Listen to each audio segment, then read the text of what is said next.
bicycles were called Royal Enfield. Not long after, the first Royal Enfield motorcycle was unveiled to the world.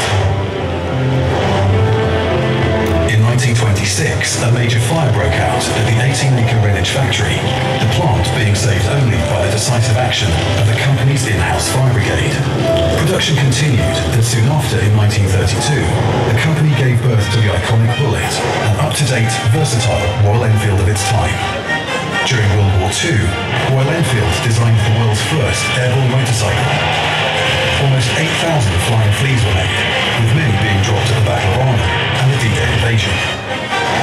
The innovation continued apace after the war, with Royal Enfield pioneering the first British motorcycle with swinging arm rear suspension, paving the way for the 500 Twin and the dynasty of Royal Enfield twins.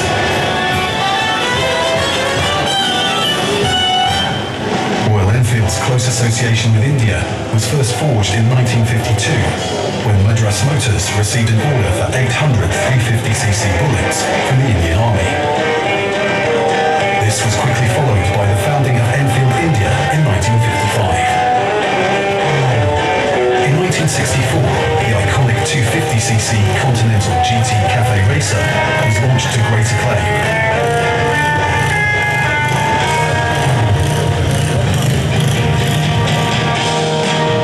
Closing of the Greenwich factory in 1967 was the end of an era, but production of the 736cc Interceptor continued at the Westwood Underground factory. EICMA Motors acquired Enfield India in 1994, and the company re-established itself as Royal Enfield Motors Limited. In 2008, the retro-styled Classic was introduced, complete with a new fuel-injected 500cc unit construction engine. Classic rapidly acquired cult status when it became available in the home market and sales grew exponentially.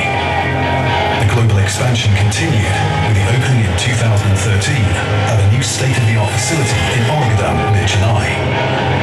Amongst the first motorcycles to roll off the production line was the all-new Continental GT Cafe Racer.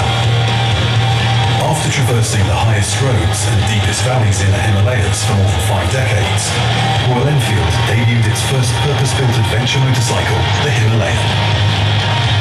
With the addition of a third manufacturing facility at Alam Badagal, Chennai, Royal Enfield is poised to reach 825,000 motorcycles per annum by the end of 2018. Meanwhile, a firm foothold is maintained in the UK, with a technical centre at Bruntingthorpe adding global strength to our design and development.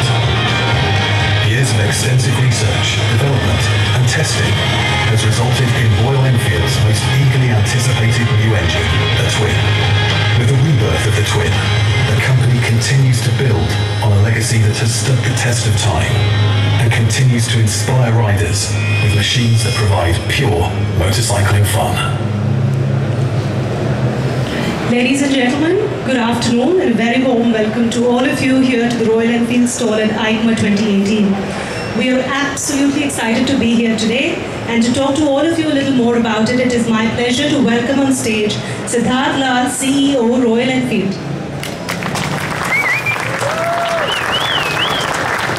Hello, good afternoon everyone, buongiorno, and thank you once again for coming to Royal Enfield at EICMA. We were here last year and it was super important for us last year. It was a big moment. It was when we unveiled both these lovely new motorcycles, the Continental GT 650 Twin, the Interceptor 650 Twin, and that's the first time we unveiled our twins to the world.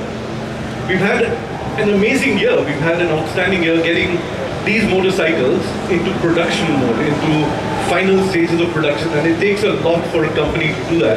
And we've been at it, we've finished all our testing, we've finished all our validation, we've got everything truly going for these motorcycles now. And what a year it's been for us. It's certainly the most important launch in my 20 years at Royal Enfield. It's really important, and not just for me, it's because these motorcycles represent something else for Royal Enfield. They represent Royal Enfield's becoming a global brand, and that's really important to us. That's our ambition, to become a truly global motorcycle brand, and this is the start of things for us.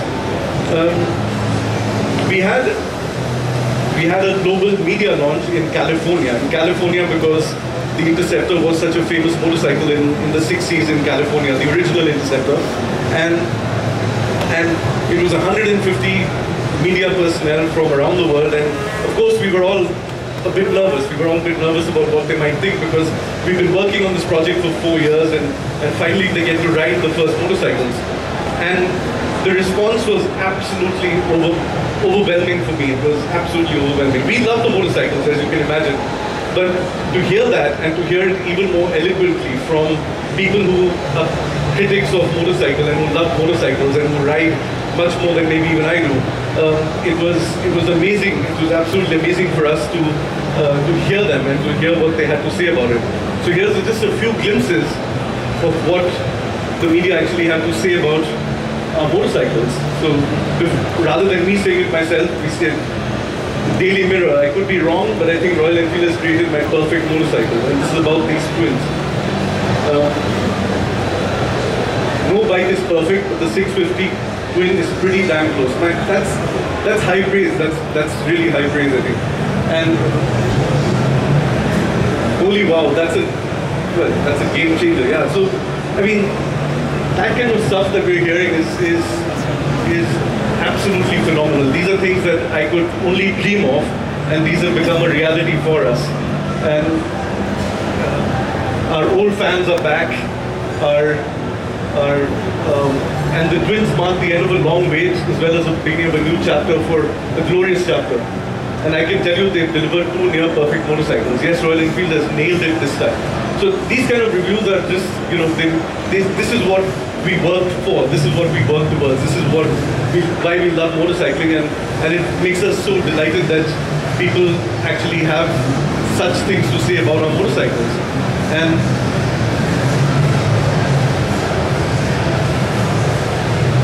performance, looks and value. Well, I won't read the next part, but you guys can all read that. That was on the cover of Bike Magazine UK. And they're built to take on the world. So really for me, this was, I mean, to hear the global media talk about motorcycling in that fashion, to talk about our twins in that fashion was absolutely the best moment, I think, in my life.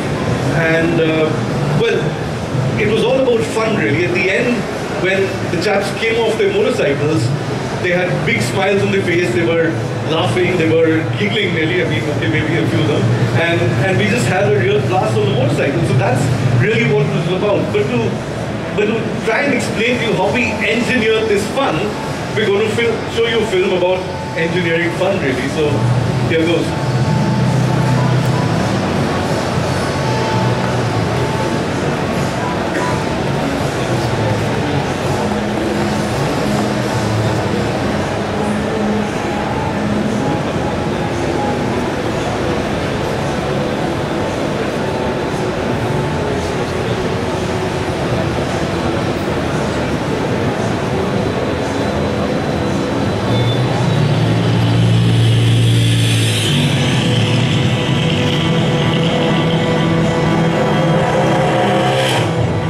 So at Royal Enfield, we try not to do too much.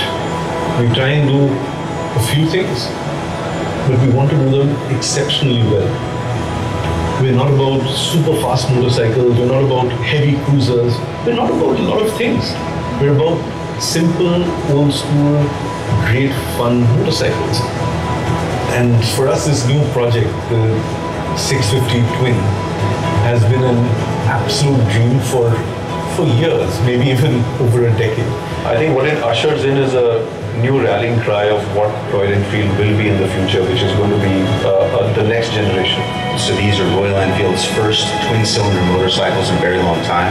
The GT 650 Twin and the Interceptor 650 Twin that has true highway capability, exciting handling. So we wanted to create something that was agile and nimble and quick steering and have fun on them. You know, they feel really fun. They're really great fun to throw around. Difficult question to answer from an engineering perspective.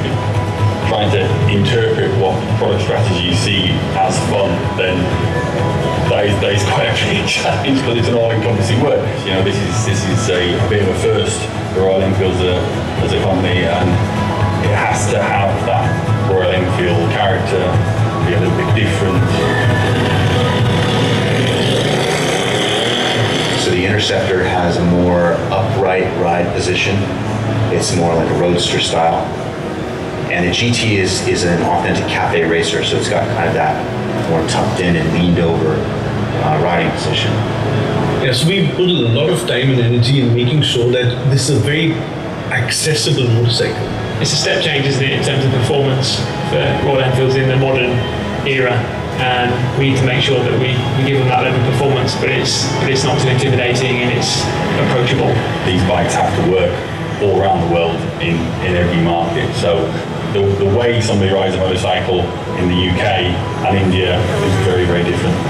For me, the development of the twins has truly been cross-cultural, cross-skill, a truly global endeavor. We've got people from Japan, from Europe, we've got experts from around the world who are working at Royal Enfield now. And there's a frequent data sharing which happens on almost daily basis. We take all those inputs and have to try and create all that into one single motorcycle. We've had an extended development program for these motorcycles. It's been a big project, and it's gone through many, many stages. They are iterative changes that you go through step by step. The bike becomes more production representative. I think the biggest challenge for us was developing the motorcycle to meet the performance and quality levels that we wanted to achieve. The way we've tested all through the validation process, we've torture tested the platform across various terrains, whether it's Spain, UK, India, and we're testing those well over 1 million kilometers and hundreds of motorcycles on roads, on test rigs, in park rigs. We test it indoors, we test it outdoors, and ensure that bike is fit and it gives the customer delight. Yeah, there has been some good step changes along the way. One of the best parts about the job is you get to go out there and try and break everything. Try and make it do something wrong, so then we've got something to improve. That's the sort of extremes we go to. It covers all bases of rider level and experience. The standout part is that the chassis is just a really nice, fun motorcycle to ride. They're powerful, they handle, they perform beautifully, but they're also very accessible, very easy. This is absolutely the most fun motorcycle in the entire world, and I've been riding a lot. To make a motorcycle, go around a corner and put a smile on your face, that is something that you can do from an engineering perspective. Make it handle well, make it feel good, make it have good feedback from the road, and that, tell you as a rider, puts a smile on your face. And I think this bike is a great, fun bike to ride.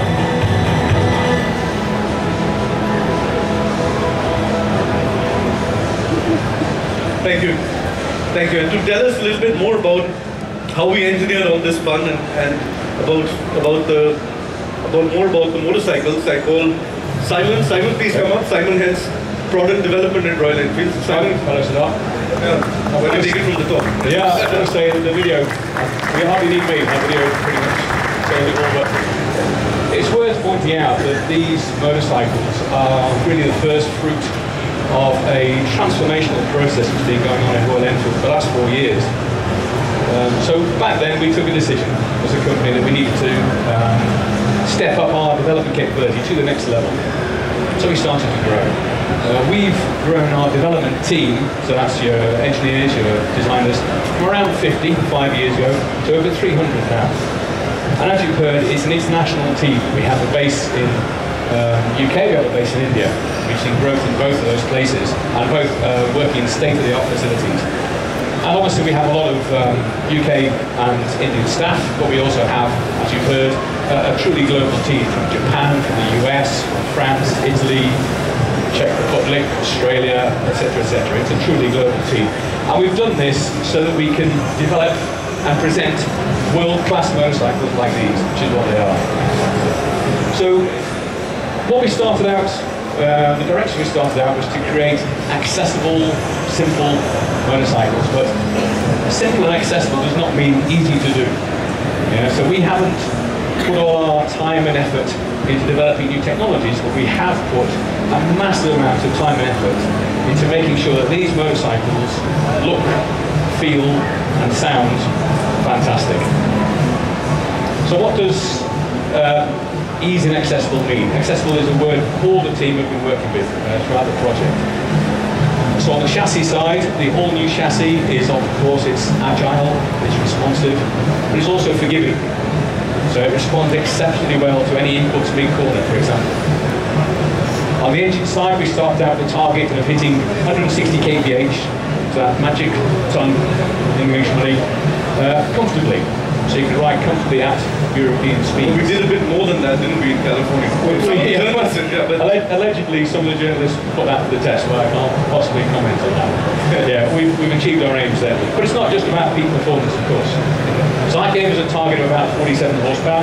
So that's, twice as much as our other motorcycles in our range use, but it's not extreme. In fact, it's A2 license compliant. But more important than almost, well, not more important, we had to hit 100 miles an hour, was that the bike had a good spread of torque. Yeah? So if you're not pushing hard, you'll enjoy it. You don't have to push hard to enjoy it. But if you do push hard, the bike will respond, it'll go with you, and it'll feel completely at home.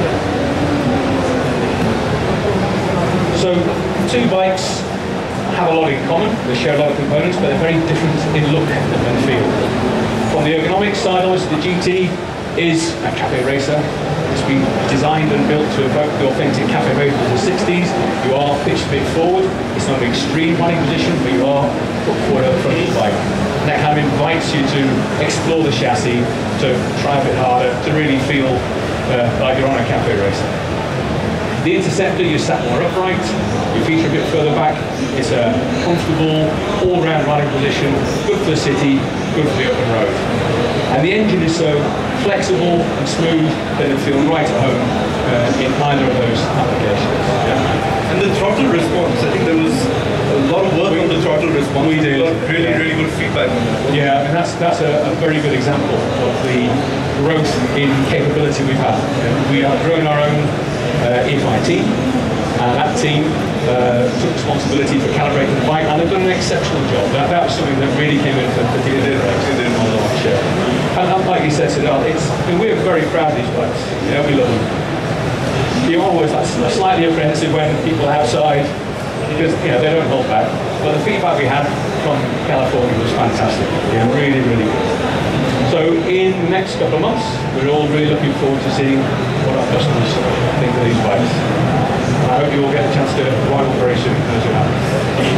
And there's a photograph of these motorcycles actually rolling off our production line in India. So these are in series production. They're rolling off the lines and they're starting to be shipped in India and around the world as we speak. And to give you a little bit more about our expression of the fun that we have on these motorcycles, the difference between these two motorcycles and the commonality as well. We have two short films. The first one is about the Interceptor and the next one is about the GT. So here goes.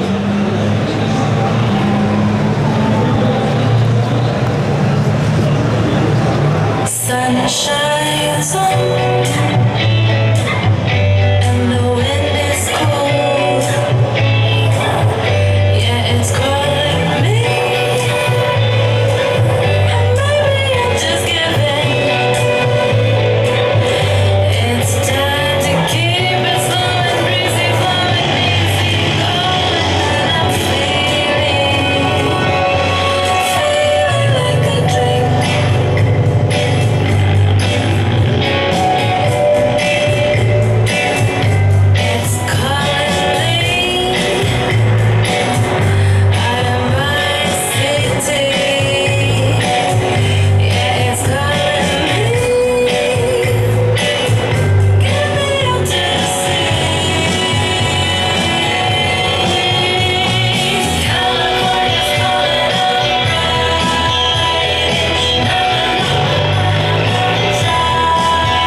California, beach, sunshine, that was the vibe, and that's because that's where the motorcycles got into their own in the 60s, where the original Interceptor was really famous. And now the GT, which is a bit more urban and nighttime, perhaps.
So of course we love our GT and we love our Interceptor, and our lives are obsessed by them, and especially over the last year and last 3-4 years.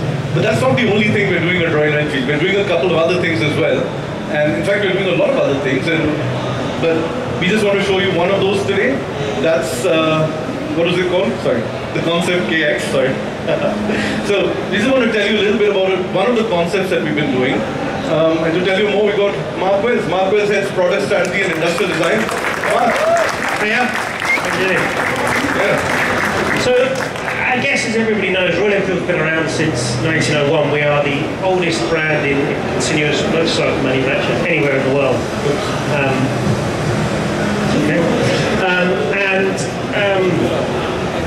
For us, I think, if we look back over our history, one of the periods that was a golden era for Royal Enfield was the 1930s. 1932 was when we first introduced the Bullet, which has obviously become synonymous with the brand, and that single-cylinder engine format has lived ever since, is what we're known for around the world. And obviously now the two parallel twins that we have are hopefully the next progression in that. But going back to the 30s, one of the engine configurations that we were really well known for was a V-twin. We had a range of V-twins. We had something like 18 motorcycles and a range of V-twins. And our flagship model was the motorcycle that you can see on the screen there and over here. And that was the 1140KX. So this was Royal Enfield's largest production motorcycle, and also at the time it was the largest British V-twin available. And it really was in a league of its own. It was marketed at the time with the slogan, "The last word in luxury," and I think that sums it up beautifully. So around about 2016, Gordon May, who is a friend of Royal Enfield's and a historian and helps us a lot, helped us source this motorcycle you can see on the stand over here. To add to our collection, we have a collection of these historic bikes that we house at the UK Tech Centre, really just to provide us inspiration and to give us, those reference points to look back to. And passing that motorcycle every day and looking at it in our entrance foyer, and there was a growing desire to do something with it, to take those proportions, that beautiful 19-inch wheels, that low slam profile, and do something with that was take that as the inspiration and do something cool with it. So in about March last year, we decided to kick off a project. So we gave the industrial design team a very open brief, and the idea was really to let them go crazy, let them do something without the constraints of production, of regulations, but just to really let their imagination go wild and do something that really was without unbridled creativity, effectively. So without further ado, I think we've got a little video to show first, and then I'll get Filippo, who is the lead industrial designer on this project, to jump up on stage and reveal the bike for us. So.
Really, as a conversation in the design studio, we had a couple of wheels that were left over from other projects, a couple of 19-inch wheel rims and a classic fuel tank and a stack of styrofoam blocks, and we sort of propped one on top of the other, and immediately there was a buzz in the studio. There was a feeling that this could be something really cool. And so we started quite an intense sketch program. We got designers in both our Indian studio and our UK studio to submit sketches, and we picked two sketches with a young designer called Antonio, somewhere in the crowd as well, who submitted some sketches, and Filippo and the team worked to develop those sketches, and then very quickly moved into a clay model. So very quickly moved into a clay model. Now, clay modelling at Royal Enfield is a really important part of our process, and really part of the reason for doing this project was showcase some of the facility that we now have both in India and in the UK. So we have a full facility styling studio. So the chaps started working in clay, and we developed two concepts in parallel. So we're working on two sides of the model and actually designing in clay. So asking design questions in clay, seeing what it would look like, changing it, altering it, and making design decisions in the clay as we progressed. We reached a stop clay phase where we then scanned the clay model and brought that back into the CAD environment. At the same time, our concept engineering team were working with sort of package layouts and ideas, and we really wanted to sort of push the envelope with this. So, this is not a production motorcycle, this is very much a concept motorcycle, but it really has allowed our team to play and experiment and see what a future Royal Enfield might be. Imagine what we could do if we took Royal Enfield's design language, which I think we've managed to capture inherently, and we progressed that and looked forward to see what we can come up with. I think the team have done a fantastic job. I absolutely love the concepts. I love the stance, which is very similar to the original KX. So the proportions, the height, the way that there's a line that runs between the top of the wheels and kisses the underside of the tank. The way we've taken the classic Royal Enfield headlight nacelle, and we've evolved that, blended it with a girder front fork to create that very Royal Enfield look and feel. Things like the signature lights front and rear that pick up on the Royal Enfield logos. So all in all, I think we've got a a really smashing concept there, and we're really excited to see what people think about it. At the moment, as I say, it's just a concept. It's something we've done really just to allow the design team and the chaps at the studio to really experiment and do something cool, and so hopefully you like it. I love it.